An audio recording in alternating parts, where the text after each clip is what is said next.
Olá pessoal, vamos agora dar continuidade à nossa aula de matemática, da parte de radiciação do capítulo 3.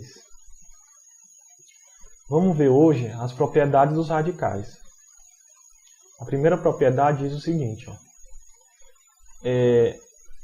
quando eu tenho uma raiz enésima de um número a elevado a n, eu posso dizer que esse radical vai ser igual a n. Basta eu repetir somente esse radicando, que o valor do a é igual a a. Em que a é um número real não negativo e n um número natural maior do que zero. Certo? Essa propriedade é bem fácil. Se o índice for igual à potência, basta eu repetir a base. Então tem aqui, raiz cúbica de 4 elevado a 3. É como se eu pudesse cancelar o 3 com 3, então a resposta fica só 4. Se eu tenho aqui a raiz quadrada, lembrando que aqui tem um 2. Raiz quadrada de 7 elevado a 2, eu cancelo 2 com 2, aí sobra só o 7. A segunda propriedade, ela diz o seguinte. Se eu tenho uma raiz enésima de um número a elevado a n, o que é que eu posso fazer? Eu posso alterar esse radical na medida que eu posso multiplicar por um certo número, mas esse número ele tem que estar tanto no índice como aqui na potência. Ou seja, o número que eu multiplicar no índice, eu tenho que multiplicar também na potência, certo?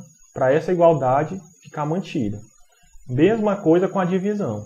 Se eu tenho uma raiz enésima de um número a elevado a n, eu posso dividir esse índice por qualquer número, contanto que esse expoentezinho aqui, ele também seja dividido por esse mesmo número p.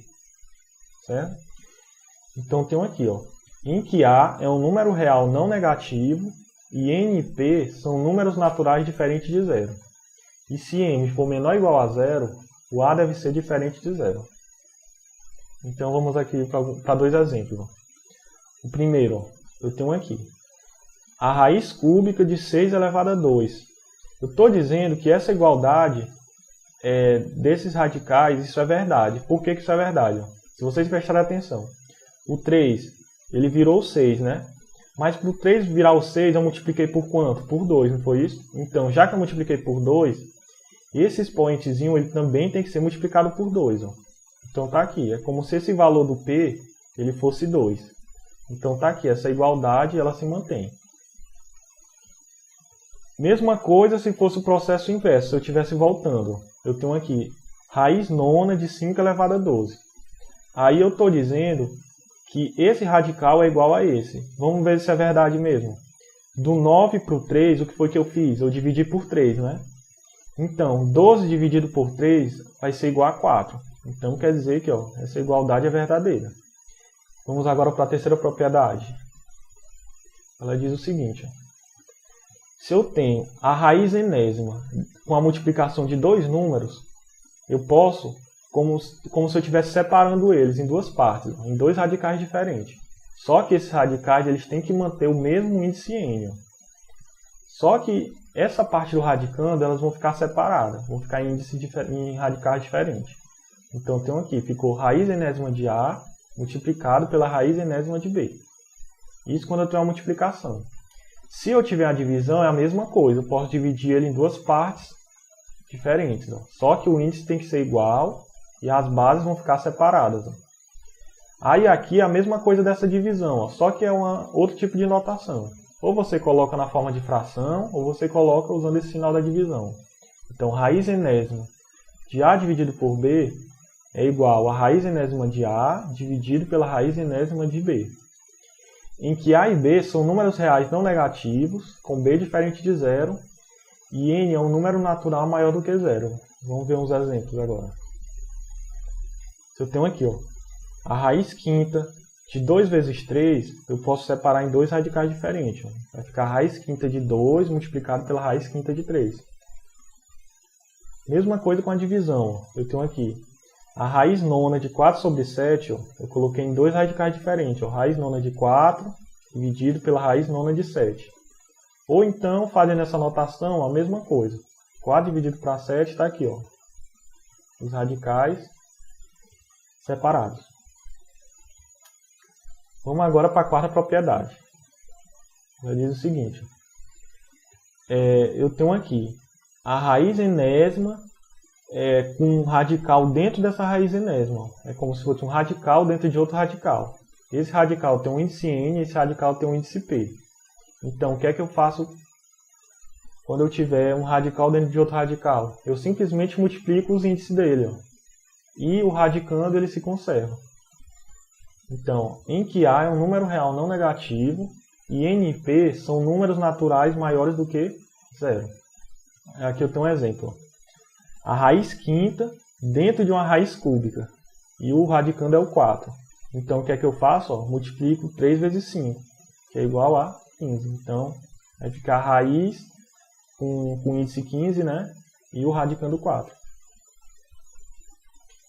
Outro exemplo. Eu tenho agora a raiz quarta dentro de uma raiz quadrada que está dentro de uma raiz cúbica. Então, o que é que eu faço com esses índices? Eu vou multiplicar, né? Lembrando que aqui é um 2. Então, vai ficar 3 vezes 2 vezes 4, que vai dar 24. E o radicando ele se mantém como sendo 5.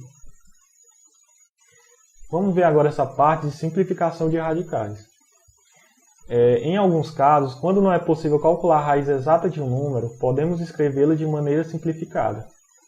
Ou seja, é para aqueles tipos de radicais em que eu não tenho uma raiz exata. Por exemplo, o número 20. Eu não tenho uma raiz quadrada do número 20, uma raiz quadrada exata.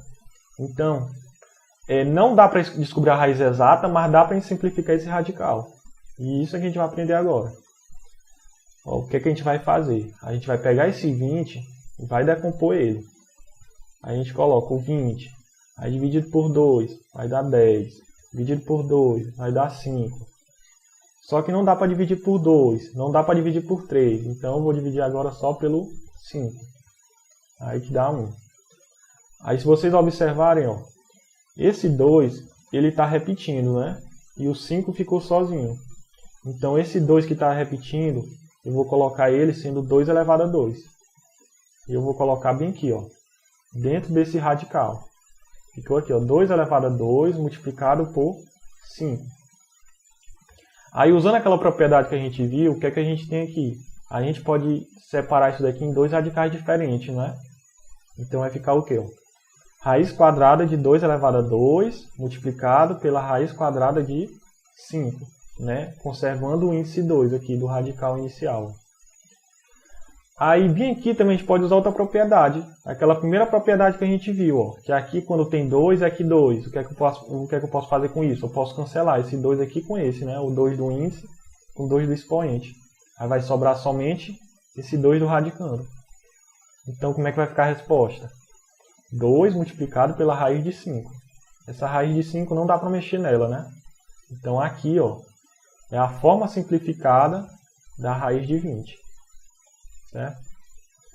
Vamos para outro exemplo aqui, ó. Eu tenho agora a raiz cúbica de 1512.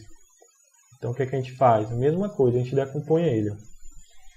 1512 dividido por 2 vai dar 756. Dividido por 2 vai dar 378. Dividido por 2 vai dar 189. Aí não dá mais para dividir por 2. Então, eu vou dividir agora pelo 3. Que vai dar 63. Aí dividido por 3 vai dar 21. Dividido por 3 vai dar 7. Aí não dá mais para dividir por 3, nem pelo próximo número primo, que é o 5. Aí o próximo agora vai ser o 7. Aí 7 dividido por 7 vai dar 1. Então o que é que eu tenho aqui? Ó? Eu tenho agora o 2 aparecendo 3 vezes.